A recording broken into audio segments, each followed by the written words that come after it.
This is the story of Anna.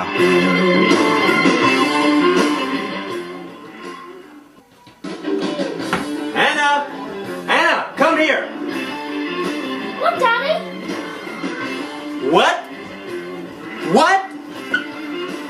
Have you been speaking foolishly with your friends again? That's what. It's not foolish, Daddy. Sit down. Let me calm down and explain to you why it is foolishness. First of all, prophets do not come from Galilee. As much as you read the law, Anna, do you not know these basics? Besides, prophecy has stopped for the past 300 years. Yes, but Daddy... Let me finish, Anna. Secondly, you are a girl. Do you think after 300 years of silence, God would choose a girl to reveal himself? But Daddy, this is not something I'm inventing. It's the Spirit telling me what to say. So you want me to believe that God is revisiting us after 300 years through a girl, not only a girl, but my daughter? You were always a dreamer, Anna. But, Daddy, No, Anna, I don't want to hear it. Anna, you're a young woman now, and I don't think I don't know how to say this, Anna. But your mother and I have discussed it, and we feel that this meditating and this praying is just too much. I think somehow it's messed with your mind, and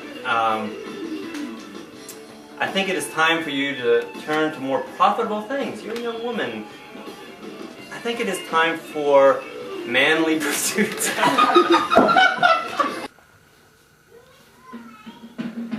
Anna gets married and spends the next 7 years married.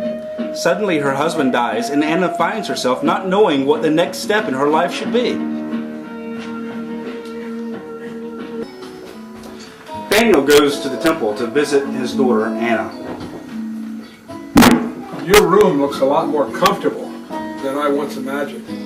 Now, Anna, remember, you're more than welcome to live with your mother and me. No, Daddy. This is what I've always wanted to do. This place is my passion. If you're tired of being in this temple all day, or if you're homesick for Galilee, please visit us. I know, Daddy. I know you must be devastated about Jude. I like that man. What a tragedy. Before I leave, Anna, I wanted to tell you that I'm proud of you and admire your passion to pray and worship. And Anna, I recognize that God is at work in you, and I love you very much. Just remember that. Anna never left the temple for the next 84 years of her life, but worshiped night and day, fasting and praying. She was well known among the Jews who regularly worshiped God in the temple, and some women sought counsel from her wisdom. And I just don't have peace in my life. I find myself hopeless and lost. But Leah, there is someone who is coming who can bring peace to your life. I know you're teaching about the Messiah. Everyone around here does. But Simeon's the only one who really agrees with you. Everyone else doesn't know if you're right. But the truth is, I'm divorced and the Messiah can't help me. If you could understand how troubled I am inside, you'd understand even if all of Israel is delivered, I wouldn't be helped. Everything is so depressing right now. Everything, even the good things, are sad. Well, you know, this Messiah is going to do a whole lot more than just deliver the nation of Israel. The prophet Isaiah said that he would deliver people from their sorrows. He would carry their burdens. But I have too many iniquities. I'm just a lost cause. Who's that?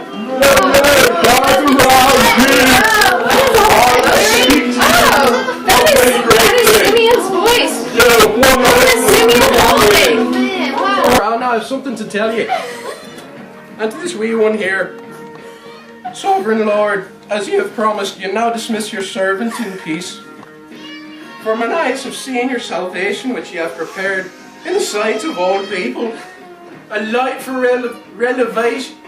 A light it is for revelation to the Gentiles and for glory to your people Israel. This child is destined to cause the falling and rising of many in Israel, and to be a sign it will be spoken against, so that the thoughts of many hearts will be revealed, and a sword will pierce your own soul too. I believe that now we should hear from the crowd. Anna, There you go. Louder, please. let Anna hold the baby. Get me out of this, thank you. This is him! People! This is the one I've been telling you about, this child! I know It's you're the going. Messiah! Thank you, Lord! Thank you! And now, if I'm not mistaken, I think it's time we're going. At a time when prophecy was reviving after it had ceased in Israel for over 300 years, Anna was one of the instruments of God to point people to the coming Messiah. Though she was a young widow and had lived with her husband but 7 years, she never married again, but continued a widow to her dying day. She was a constant resident in the temple. Her constant attendance in public worship abounded in prayers and fasting, and continued privately in her room at nighttime. She had no secular business to employ herself in. She gave herself only to her devotions. Anna was abundantly rewarded for her faithfulness in the temple when she sees the one she had been prophesying about for years. She is overwhelmed with thanksgiving to God for this favor and blessing in her life. She is so excited she tells everybody around her she has seen the Messiah.